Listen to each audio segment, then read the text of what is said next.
Welcome back, everybody, to another edition of the Wrestlebuddy Dynamite Recap. And you know the drill. You know the drill by now. You come in and you're watching the Raw recaps. You watched the Dynamite recap last week, so you know what this is about. I'm going to give it to you, and I'm going to give it to you quick. That way you can be in, out, on with your day. So, without further ado, let's jump right into what happened on Winter is Coming. Now, last week, like I said, this card was going to be stacked. What we got, though, they kind of pulled a fast one almost, because this was a one-man show. What happened? They started the show off real quick. They gave us Daniel Bryan versus Hangman for the AEW title. They started the show off with this. And that led me right away to believe, okay, we're getting a clean finish and there's going to be something spectacular happening later in the night. And I was just ready for a good match. What they ended up doing is giving us the entire first hour of Dynamite with Daniel Bryan versus Hangman Page. That's right. These boys went at it one-on-one for a whole hour. It was a good match. It was a great match. I feel like what happened, though, was there was way too many commercial breaks. This is not a TV match. In my opinion, you shouldn't be giving us an hour-long battle like that when you just got ads coming in and just killing the momentum of the match. It was a great match, and I feel like if it was on a pay-per-view, we'd appreciate this so much more. But it is what it is. We got it on TV. And another thing, this has got some mixed reactions so far out there on the Twitter machine. We got a lot of people not too happy with the fact that we got another Daniel Bryan time limit draw match. I'm personally one of these people. I don't like it, just for the simple fact that, one, the match was taken away from with the commercial breaks, and two, we've already gotten a time limit draw with Daniel Bryan. This is why are we doing it again? That's just me. It's not enough to take away from the match because the dudes killed it. I'm not mad about seeing another Daniel Bryan versus Hangman Page match. Hopefully this next one, though, isn't on free TV. We get a real match at a pay-per-view, and they come out with some more fast-paced action. But that's that. Good match. If you got an hour to waste, not even waste, if you got an hour of your time, go watch the match. It's good. It's good. Hopefully we get a non-commercial, a commercial-free one somewhere on the AEW YouTube or something, because the commercials killed this match. It could have been so special. But that was the entire first hour. So we already halfway done, baby. We already halfway done, and we are only 3 minutes in. So it's going to be a real quick in and out for you.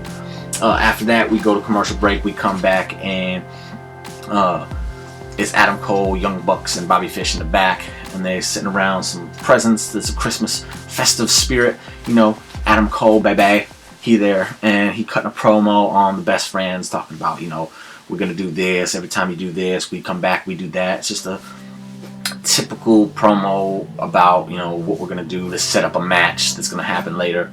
I think on Rampage, we're getting a 4-on-4 between Bucks, Cole, and Bobby versus the Best Friends, Yuta, whatever the combination is. I think that's what's happening on Rampage. Your typical 4-on-4 match in AEW. It's something that's they live and die by these days. But if you're interested, that'll be on Rampage. And then, nice little tidbit at the end, though. Adam Cole told the Young Bucks, hey, I got the best Christmas present ever for you guys next week on the Christmas edition of Dynamite. Now, I know quite a few people are already speculating. I'm here to let you know what it is. It's happening. I don't know if I'm doing this right because of the computer and it's messing up my angle, but you know what that is. It's coming, baby. It's coming. Kyle O'Reilly's coming. Undisputed Era is coming. The Not Disputed Era, whatever they're going to be called, they're coming. They're going to take out the Young Bucks. They're going to take out Omega. And Adam Cole, baby, is going to be on top. That's what's happening. That's what's coming. Get ready for it. And it starts next week. I'm pumped, baby. But I won't spend too much time on it. I'm a mark for a man, but I'm not gonna spend too much time. We'll go to the next part. We get a Wardlow match, and he's taking on Matt Sydal. If you've seen one Wardlow match, you ain't missing much here, except for the fact this was Matt Sydal, because he just murdered this man. Powerbomb. Yeah, Sean Spears on the mic saying, hey man, he's done. Pin him. Wardlow says, nope. The crowd's in. We want one more. Wardlow picks him up, does it again. Just pin him. He pins him. 1, 2, 3. Shawn Spears comes in and says, "Hey man, we don't get paid by the hour. It's quicker next time." Then he takes the chair, hits Matt Sydal a few more times, then gets back in Wardlow's ear. You can tell this man's like, what is this little peon telling me to do? Like, what is this guy? And then at that point, Shawn Spears, he gets a phone call. He's like, hey, Maxie. Maxie's like, "Hey, tell Wardlow to go get me some champagne to celebrate for my match earlier." Wardlow is not too happy at that. They are teasing more for this turn that he's going to do. This man's going to be a monster babyface when it's all said and done. And he's going to have a great feud with Max after the Punk thing, probably. I look forward to it. If I was betting, man, I'd say he's probably going to help CM Punk beat MJF at whenever that match happens. After that, we go commercial, come back, and we got a Malachi Black promo. This stuff is so good. If you can follow it, it's amazing. If you can't follow it, you're intrigued. It's amazing stuff. Malachi is so creative. I'm so happy he got out of WWE so that he could really flourish with this character, because it's not something that's going to work over there. It works great in AEW because they let him run with it, and it's brilliant stuff. We get a little tease as he's initiating someone into the House of Black. We're getting our first stable member. And I believe the line was, "You're no longer you're more than a king." Brody King, F reference. He's probably coming. Kudos to that. It's going to be good. That's all that. We come back to get Serena Deeb versus Hikaru Shida in the rubber match. The match I was waiting for, the most excited for tonight. It wasn't anything more than the last two we've seen. It was good. It was what you expect from these two. I'm a little disappointed my girl Serena didn't win, but that's to be expected. She'd got the win. Deeb pulled off the turnbuckle, tried to use it. Then she turned around, she tried to use it back and forth for a minute or two, and then eventually Deeb ended up catching it, falling down into a roll-up. 1, 2, 3. Kind of a lackluster finish to what's supposed to be a feud-ending match. Maybe it's not over with. If it is, I'm not mad though either. I just want to see Serena Deeb get some wins because she's badass. She's probably the best in-ring wrestler in AEW, so she needs to be treated a little bit better, Tony. Done with that though, and after that we go to the backstage and the Varsity Blondes are there. It's Griff and Pillman, and they're mad about what happened last week with Malachi Black, and Griff, he's just amped up. Pillman's like, "Hey, calm down a little bit." Tension. He shoves him. He goes, "You should be mad." There's tension here.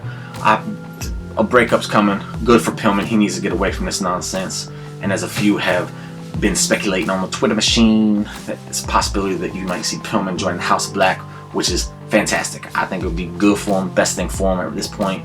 Get him into something interesting and away from that Varsity Blondes rah-rah-ree, kick him in the knee nonsense. We don't, done with it. Move on, Brian Pillman.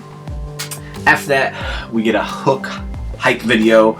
I know y'all gonna watch that because Hook Mania is going crazy right now. I don't get it. Do what you do, but that's what it is. It's a quick 1-minute hype video to remind people of what happened on Rampage with Hook in his debut.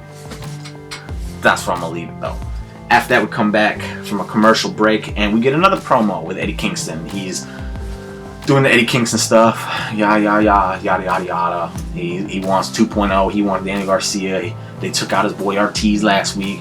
That ain't cutting it, and he challenged him for a 10-man match.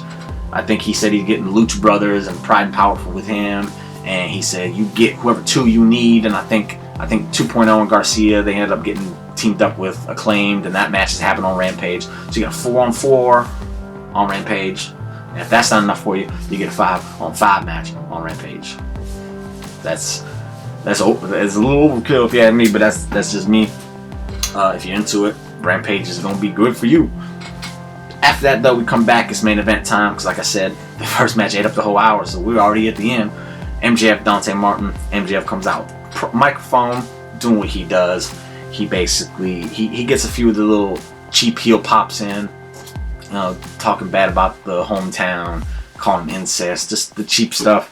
Then he goes right into going after Punk, attacking his originality, talking about you didn't know what to do, so you went right into, "Oh, your home team sucks." and a lot of people give him shit for it, so it fits in with what the people on the Twitter machine were talking about. MJF is just kind of pulling from that, and then he goes off and he at one point calls him like the new Ryback. People were pumped for that one. I didn't quite get it, but is what it is. And then Dante Martin comes out. They have a match. It's okay. It's nothing. I don't know. I don't know what I was expecting, but I guess this is probably a good indication of what it was. It was a decent match. It ended when Ricky Starks came out and pulled Dante Martin off when he was going for a pin. Then he walked back, goes, ooh. And then Dante Martin's like, what the deal? Turns around, he gets put in a submission, and he taps, and MJF wins his 3rd consecutive Diamond Ring. And that was the main event. FTR comes down to celebrate, puts him up on the shoulders, like, woo, and then all of a sudden you get the lights go out. Big people going crazy, like, what is it? Myself, I was like, oh my god. Lights come on, it's Sting and Darby Allin. Come on, man, really? I don't know. I think this goes back to what people have come to expect with AEW, with debuts. Even though we think it's overkill sometimes, we do get excited when we think it's happening, and they didn't do it. I'm not saying it's a bad move. It got me. They fooled me because I thought something cool was happening, and it was just Sting and Darby Allin. They digging out. MJF low blows them. They got 3-on-2. Then CM Punk, and then here comes CM Punk, and he's got a weapon in his hand. He clears the ring. They all leave. He helps Sting and Darby up, and he says, since you don't want to face me one-on-one, next week it'll be your boys and my boys, 3-on-3. We got a 6-man tag team match next week. My bad. Between Sting, CM Punk, and Darby Allin versus FTR and MJF. That should be fun. That should be cool. Afterwards, you get the handshake between Darby and Punk. That's cool, and that's the show. We done. And based on this, I just saved you an hour and 47 minutes, which means you have time to go watch that Hangman Page Bryan Danielson match, and you still save time because I told you what the rest was. But that's all. Thank you for watching. If you like the video, you know what to do. Leave a comment. Let me know how I'm doing. Let me know what you like, what you agree with, what you disagree with. You know what to do. Stay tuned to my page. I'm gonna be doing some more giveaways. We had the last giveaway. It was a success. It helped the numbers go up. I appreciate that. We're trying to get back to the people who are supporting the channel, Wrestlebuddy, supporting the site, all that stuff. We're trying to get back to that. So stay tuned. I got another giveaway coming up. And that's the show, baby. So I will see you all, not next week. Next week, the Drip King is on vacation. But I will be back the week after that. And that's that. So, bye-bye. Boom.